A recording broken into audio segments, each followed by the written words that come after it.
તો અહીંયા નિધિ બનાવી રહી છે મસાલા ઢોસા. તો મસાલા ઢોસા માટેનો અહીંયા મસાલો તૈયાર થાય છે. પહેલાં તેલ નાખ્યું, તેલમાં પછી ડુંગળી, બીજું શું છે, મીઠો લીમડો અને લીલા મરચાં. બટાકાનો માવો તૈયાર છે.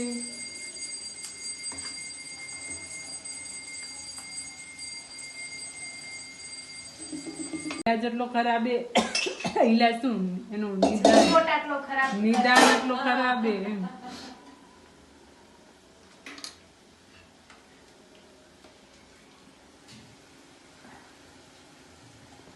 હવે હળદર, લાલ મરચું નહીં પડે કેમ નાખ્યું એટલે હળદર અને બટાકાનો માવો.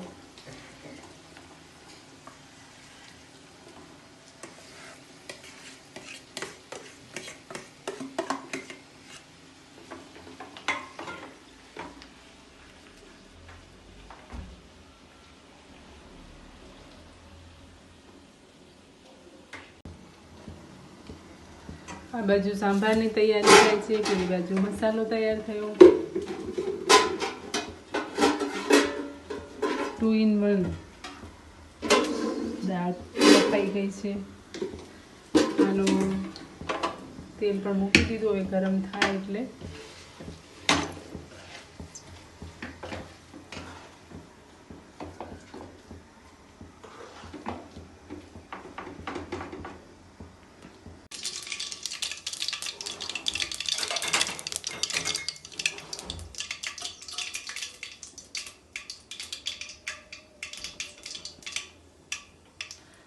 તમાલપત્ર, લાલ મરચું સૂકું અને મેથીના 2-3 દાણા,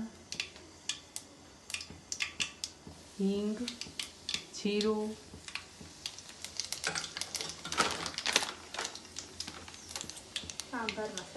સાંભાર મસાલો, ડુંગળી, લીલા મરચાં, લીમડી,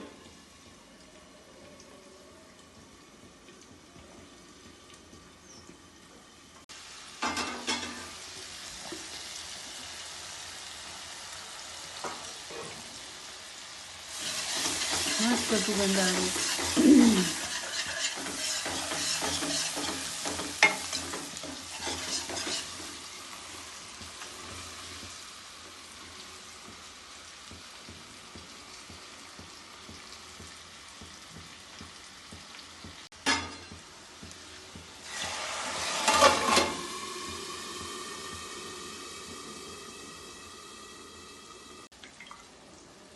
મિત્રો, શું તમે પણ આ જ રીતે બનાવો છો જે રીતે અહીંયા નિધિ બનાવે છે મસાલા ઢોસા?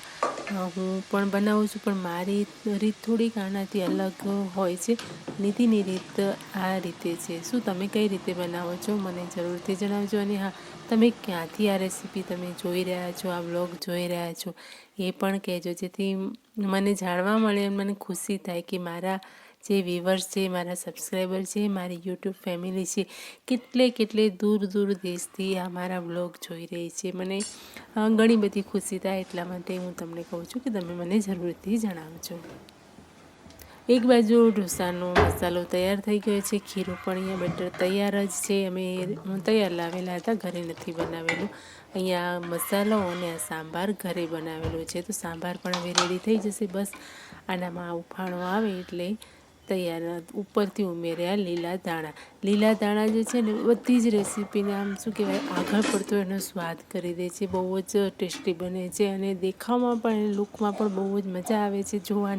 જોવાની સાથે જ આપણને ખાવાની ઈચ્છા થઈ જાય છે. અને અહીંયા મસાલામાં નિધિ કંઈક મીઠું ઉમેરી રહી છે, થોડુંક એને ઓછું લાગતું હશે તો ઉપરથી છાંટી રહી છે મીઠું, અને એને એકદમ સરસ રીતે આમ હલાવે છે. આ હલાવવાની પદ્ધતિ જ બહુ સરસ છે, કેમ કે જો તમે સારી રીતે મિક્સ નહીં કરો ને તો મીઠું અડધું મસાલામાં ભળશે અને અડધું ના ભળે તો ખાવામાં પણ મજા નથી આવતી. ઉપરથી એને લીમડો જે નાખેલો હતો, મીઠો લીમડો, એ કાઢી લીધો, કેમ કે એના ઘરમાં જે મોઢામાં આવે ને મીઠો લીમડો એ નથી ગમતો, એટલા માટે. અને એ છે ને સાંભારમાં ગોળ એડ કરે છે. જનરલી ગોળ નથી આવતો, સામાન્ય આપણે નાખીએ બસ થોડો કટકો એવો, પરંતુ અહીંયા એ વધારે નાખે છે કેમ કે એ લોકોને અહીંયા ગળચટ્ટી દાળ ગમતી હોય છે એટલા માટે. તો ગળચટ્ટી સાંભાર એમને ગમતો હોય છે તો એ પ્રમાણે નાખે છે. અને હવે બનાવે છે ઢોસા. હવે બનાવે છે નિધિ ઢોસા.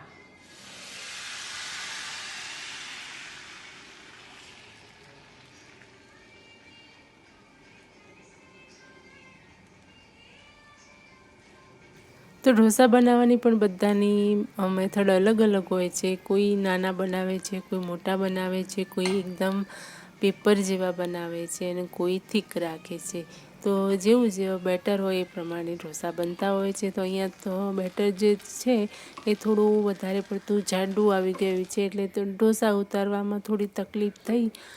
તમે જોઈ રહ્યા છો કે અહીંયા વારાફરતી ઢોસા ઉતારવાનો પ્રયત્ન કરીએ છીએ. કયો ઢોસો પરફેક્ટ બને બસ એની રાહ છે. તો તમે પણ જુઓ કે ક્યારે ઢોસો એકદમ પરફેક્ટ બને છે.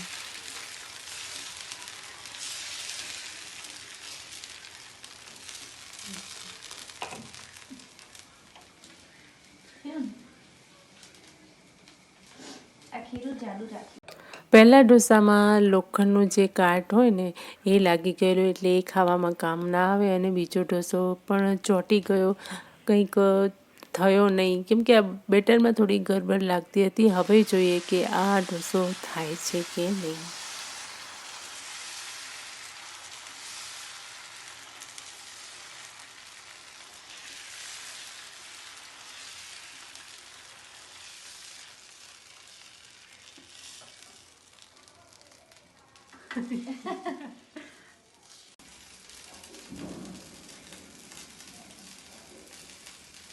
બારે કરે એના મને ખાલી એક જ પડશે કે પછી માવો લગાવે ડાયરેક્ટ તરત જ લઈ લે. આ વાયનું કઈ ના જોવે.